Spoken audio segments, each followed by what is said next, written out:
Hello, good morning, good afternoon, and good evening. Saan man sulok tayo ng daigdig, ano? Ang ipa-plus ko ngayon ay sabi nila ay lumalala ang corruption sa AFP. Maring pwede, maring hindi. Pero sabi ko nga noon sa aking mga vlog at bago ako, ito kasi ang naging advocacy ako, ano? Since 2020 dahil nung mag-pandemic, maraming kawawang Pilipino na hindi na pa-priority na dapat yung bigyan ng priority na ayuda ay hindi na bibigyan. So therefore, bilang isang makabayan na Pilipino, dumidilim, ano? Bilang isang makabayan na Pilipino, naisip ko na tulungan ko sila, i-guide ko sila. Ano? So, i-guide ko sila kung anong gagawin, huwag matakot, ipaglaban ang karapatan. So, nabuo ang aking pagtulong nun. Although before that, talaga nagsiservisyo ako, even nung nasa service pa ako, ganun pa rin talaga ako. Ano? So, tuloy tayo, tapos may nakita akong anomalya sa PGMC, sa Pension Growth Management Center na may problema. Ang hinahabol ko doon is 3 billion. 4.9 billion, ano, na hinahabol ko. At lumitaw ngayon, gumanda rin. Pero hindi lang yung 4.9 billion, kung hindi yung aming increase noong 2018 na kung saan ay pinagtutulakan nila. Pero hindi lang ako mag-isa noon, marami kami. But ako talaga ang mismong nag-direct doon sa PGMC na ilabas na yan. Nang sabi is na kay Chief Staff, sabi ko ilabas nyo yan. Hindi ko tinatanong kung kanino. Kasi ginamit ng Chief Staff para lang, anong tawag nito? Para lang hindi hanapin, para matakot na ako. Basta karapatan, tama ako, hindi ako natatakot kanino man. So, kasi nga, kaya siguro hinuhold nila, kasi nga, sabi nga, pwede nilang i-deposit for how many months, ma-deposit nila, kung how many billion yan, mayroong 30 billion yun, i-deposit lang ng isang buwan yun, malaking pera na yun. Now, yun ang hinahabol ko noon. But, while on the briefing, pumasok sa isip ko na mayroon pa palang natirang 4.9 billion. Alam niyo yung briefing nila sa akin, April 20, 2021, araw ng kuya ko na namatay. Kaya hindi ko makalimutan yun. Tanda ko. Instead na umuwi na ako ng Mindanao, pinarayoti ko yung pangailangan ng aking kapwa pensioner. So, meaning, nailabas yun. Pero by month lang, hindi talaga diretsuhan. Now, may nakita ko na silip na may natitira doon sa release ng 2017 na 4.9 billion. Yun yung tinututukan ko ngayon. Sa tagal ng maraming proseso ko, umabot kami ng Congress, umabot kami ng Inspector General, umabot kami sa National Defense, umabot kami sa Anti-Retive Authority, umabot kami sa Ombudsman. Pero lahat yan, puro pumalpak. Kasi protektado sila ng sindikato. Sindikato kasi ito eh. Hindi ito po pwedeng normal lang. Kasi billion eh. Billion ang usapin dito. So maraming involved dito. So sabi ko, sa aking kaisipan, bago ko tirahin ang ibang ahensya ng gobyerno, dito muna ako sa bakuran. Kasi may kasabihan na nakikita mo ang butas ng karayom, ngunit ang butas ng palakol ay hindi mo nakikita. Ibig sabihin, sa paligid mo lang may problema. So yun, inayos ko yun. Pero ngayon, smooth na yung takbo ng, kasi nga, PGMC ngayon, nahihirapan sila mag-locate ng ibang pensioner. Pero another strategy yun. Kaya nga lang, ang point ko doon, umuusad na. Hindi katulad nun na drama-drama lang. Ano? So, pakinggan ninyo ang isang komento ng isang general ni General Puques at nirelay ng isang journalist, ano. Pakinggan na lang natin ano yung mga kwento niya. Tuhong nakakabahalang post po ngayon mga kabida, no, ni General Romeo Puques, retired. Okay? Ito po po ay patungkol sa sitwasyon po ngayon sa Armed Forces of the Philippines. Tila mas lumala itong mga reklamo ng mga ilang generals po makabida, laban po dito sa kanila pong Chief of Staff, General Romeo Brawner, At hindi lang po kay AFP Chief of Staff, pati ang Secretary po ng Department of National Defense. Damay din dito po sa pagkalpuruto po mga kabida ng ilang mga high-ranking officials po ng AFP. Akala natin noon yung mga junior officers lang po ang medyo meron pong grievances, pati pala itong mga generals. Okay? May ganito palang mga grievances po mga kabida. Okay, babasahin ko po mga kabida ito pong post po ni General Romeo V. Poquis, retired. Ito po ay posted 8 hours ago, bago lang pala mga kabida. At gaya ng sinabi ko po kanina, ako, napapahala po ako dito, dahil parang ito parang ticking bomb po, na anytime, pwede hong sumabog po makabida. Okay? Ito po, restiveness in the ranks. The pot is boiling. Kumbaga, impatient na po, ito hong mga official po ng Armed Forces of the Philippines. Kumukulo na po. Okay? Kumbaga, parang sasabog na po, mga kabida. There are growing tremors within the Armed Forces of the Philippines and the Defense Department, and ignoring them would be a grave mistake. Even before the May 12 elections, credible complaints had already surfaced against General Romeo Brawner, Chief of Staff of the AFP.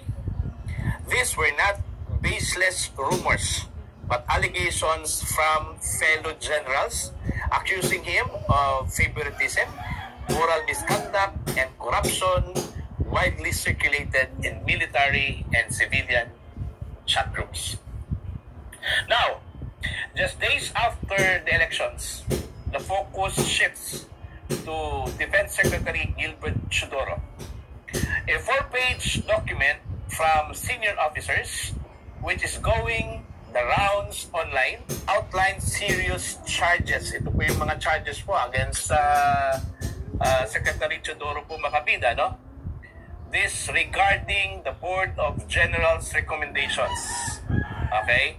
Promoting unqualified proteges, some with administrative or criminal cases.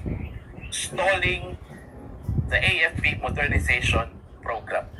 Dito ho sa tatlo, medyo ang matindi ho dito mga kabida, ito hong disregarding the Board of Generals recommendations. Kasi ho, sa AFP, meron kasi silang tradisyon dyan, mga kabida, na pag meron pong i-promote na opisyal po ng sundalo, mga kabida, yung Board of Generals yung nagre-recommend. Alright? Kung maalala po ninyo, nung time po ni dating Pangulong Rodrigo Duterte po makabida, Okay? Hinahayaan po niya ito hong AFP na mamili kung sino yung i-promote. Lalo na po pagdating po sa pagiging Chief of Staff. Parang ito parang kung maga sa Korte Suprema makabida, parang JVC po ito, Ito hong Board of Generals. Sila yung Discover a simple yet brilliant hack to cool your home in just 90 seconds. It is about to change the way Americans keep cool.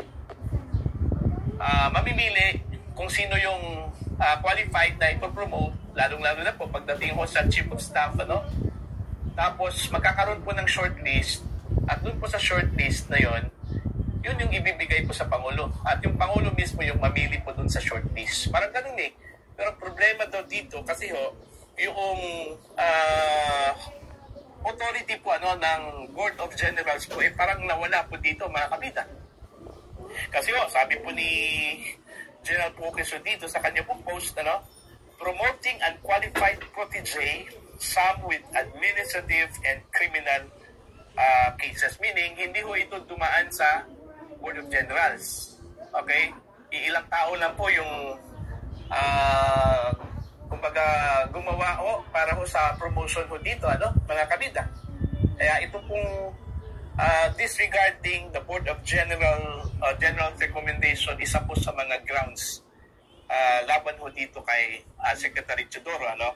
Ito pa, stalling the AFP modernization program. Kumbaga, ang naalala ko lang po, parang tinapyasan ata yung budget ano ng AFP modernization program, mga kabida, no? Ewan ko lang kung yun yung pagkakaintindi ko po, mga kabida, no?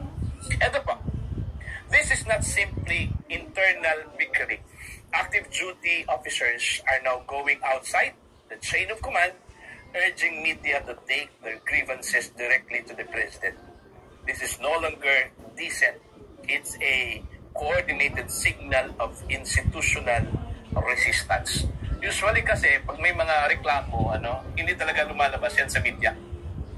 Kasi yung prinsipyo po ng Armed Forces of the Philippines, as much as possible, kung mayroon pong reklamo, dapat dapat confined lang po yan within the quarters po ng AFP. Pero ito, grabe na po ito, kasi kumbaga lumabas na po sa chain of command. Ito kung reklamo po, mga kabida. At humihingi na po ng tulong mula sa media, para lang makaabot po ito, makarating po, mga kabida, sa Pangulo po, ito kung kanila pong grievances. Okay. Okay? Patuloy po tayo. Let's be clear. Mayroon na akong This moment is not business as usual. So, mayroon na akong idea dyan tungkol sa mga nangyayari sa AFP. Normally, marami rin tayong contact na nagpapasabi sa akin sa ganong problema. Now, doon sa reklamo ni General Pokes, normally, marami siyang iniwan na tao nung siya ay mag-retire. So, marami pa rin siyang kilala. Kaya, may katotohanan yung kanyang mga sinasabi ni General Pokes. Ang hindi ko lang matanggap dyan, yung mga investigation regarding sa pera. Because money is coming from the Filipino people. Normally, that is public fund. So, it should be known also by the public kung ano ang paggamit ng kanilang pera ng taong bayan. So, hindi pwedeng i-secret yan. Ang pwede lang magiging secret sa AFP, yung kung sakaling maapektuhan ang security matters ng Pilipinas. Yun yung sinasabing secret. But it involves of money, na money of the Filipino people. Hindi po pwedeng itago yan. Dapat alam ng taong bayan kung paano ginamit ang pera. Now, yung nabanggit na natapyasan yung budget ng AFP modernization. Ang alam ko, hindi natapyasan. Talagang tinanggal yung 120 billion pesos para sa modernization. Paano na ngayon masabi ang Philippine Army? Because bago ako mag-retire, kami kauna-unahan ang nag-seminar noong 2011 yata yun, na 11 ba yata, na gawing world-class army ang army, kasi army gawing world-class ang army, yung tinatawag namin army transformation roadmap, so mayroon yun. By 2028 we are now standard world-class army. Paano mangyayari ngayon yan? Tinanggalan ng pundo. So, hindi na matutuloy ang AFP modernization. Kaya nga, nung panahon ni Marcos Sr., ang Asia, isa sa tayo pinakamatigas sa Asia noon. Even di China, takot sa atin noon. Ngayon, wala na. Katsupoy na tayo. Katsupoy na. So, yun yung nangyari na pabayaan. Kaya nga, yung 1986, instead na aangat ang Pilipinas, bumagsak. So, it because siguro of the culture of Filipino. Grab mentality. Silipan. Or matindi talaga ang politika. Kaya ganun. So, yun lang mga kabagang. Yun ang gusto ko iparating sa inyo. But, sabi ko nga, in all my vlogs, lagi kong mimensionin ang Filipino Guerrilla Force. Ang Filipino Guerrilla Force, wala tayong problema. Sa leadership, wala rin. Kung mayroon man umalis si Captain Dado, siya yung magpapaliwanag bakit siya umalis. Yan ang hindi ko rin alam. Inuulit-ulit ko yan. Kasi nga, para bang, sir, ayusin yung problema nyo. Wala nga akong problema eh. Hindi ko alam ang problema eh. So, dapat, ang mag-i-explain dyan, si Captain Dado, hindi ako. Bakit siya umalis? Baka magkamali ang dahilan ko para pagpaliwanag. So, sa kanya, dapat, bago siya umalis, nagpaliwanag sa FGF, bakit siya umalis. Ganun lang kasimple. Sabi nga, sakit niya nga eh, yung puso. Saka siguro maaring umiiwas sa kaso. Ganun lang yun. So, tayo na lang Filipino Guerrilla Forces ang magpuprotekta sa taong bayan. Kasi yun naman ang ating vision mission, to protect the family in the community. Yun ang ating ka-umpisahan.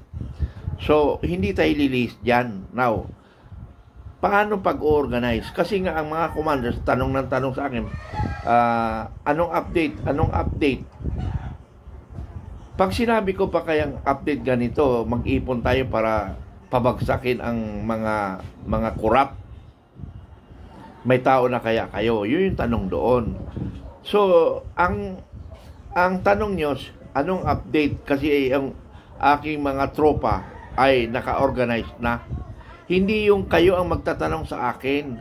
Kasi kayo na lang ang hinihintay ko eh. Kayo na lang hinihintay ko sa ground na mag-inform sa akin na, Commander, ready na ang ground ko, ready na ang forces ko. So pag ready na kayo, pwede na ako mag-planning.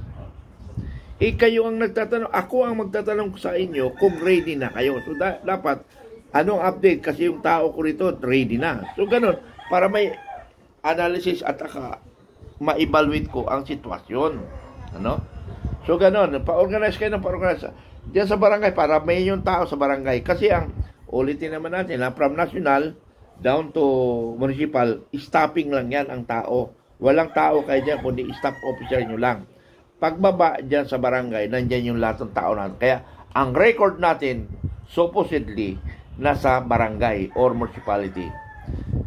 Sa taas, hindi na. Yung sa national, pwede mag-maintain. Pwede mag-maintain yung national. Even to the area, provincial, regional. But the most record ay nasa barangay. So, madali lang kasi kung barangay under ka ng Northern Luzon. So, may record. Sabi niya, oy, Barangay Alpha, anong record mo to? Ganito ba? Member ba siya ganito? Oy, regarding pala sa ID, nagpagawa na ako ng ID. Ang first page ay application form. Second page, yung panunumpa sa Filipino Guerrilla Forces. So, yun ang record natin. So, kasama yun. Tapos may nag-suggest, sir, isabay mo na ang t-shirt. So, pag-uusapan ng staff yan kung kaya nilang isabay ang t-shirt. T-shirt ID. T-shirt ID. Para package. So, ang plano ko doon sa ID na yan, na binigay ko instruction sa G1. So, pag nakaproduce na kayo ng budget, bumili na tayo ng machine para mas nakakamura tayo. Ganun lang. Bumili tayo ng machine para mas nakakamura tayo. Kasi nga, millions yung i-issue nyo ng order. Mauubusan tayo. Ang LTO nga, nauubusan eh. How much more tayo? So, ganun yon. Okay, yun lang muna. Maraming salamat. Bye-bye. I love you all.